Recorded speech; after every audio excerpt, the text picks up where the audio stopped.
பிள்ளையானவன் நடக்க வேண்டிய வழியிலே அவனை நடத்து, அவன் முதிர் வயதிலும் அதை விடாதிருப்பான். நீதிமொழிகள் 22வது அதிகாரம் 6வது வசனம்.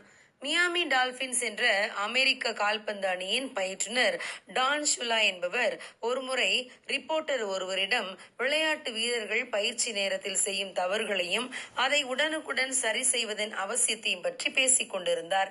தவறுகளை உடனுக்குடன் சரி செய்யவில்லை என்றால் அவை பெருகிக் கொண்டே போகும் என்றார். அந்த ரிப்போர்ட்டர் அவரிடம், விளையாட்டு வீரர்கள் செய்யும் சிறு தவறுகளை பெரிதுபடுத்துவதனால் என்ன பிரயோஜனம் என்றார். அதற்கு பயிற்றுனர் டான் ஷுலா, சிறு தவறுகள் என்றால் என்ன? அதை என் பிள்ளைகளிடம் நான் பார்த்திருக்கிறேன். நான் மிகவும் களைப்பாய் இருக்கும்போது அதை கண்டுகொள்ளாமல் விடுவதுண்டு. ஆனால் சரி செய்யாமல் விட்ட தவறுகள் ஒன்றுக்கு மேல் ஒன்றாக சேர்ந்து கொண்டே போகும். ஒரு நாள் அதன் விளைவுகளை நாம் எதிர்பாராத நேரத்தில் சந்திக்க நேரிடும். எனவே யாரும் பார்க்க முடியாதபடி ஏதேனும் தவறுகள் நம் பிள்ளைகளின் வாழ்வில் காணப்படுவதாக நாம் உணர்ந்தால் அதை உடனே வெளியே கொண்டு வந்து விட வேண்டும்.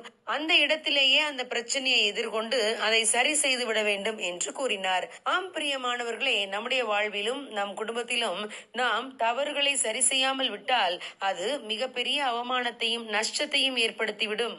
ஏலி என்ற ஆசாரியன் தன் பிள்ளைகள் ஒப்னி மற்றும் பினகாஸ் என்பவர்களை அடக்காமல் விட்டுவிட்டார்.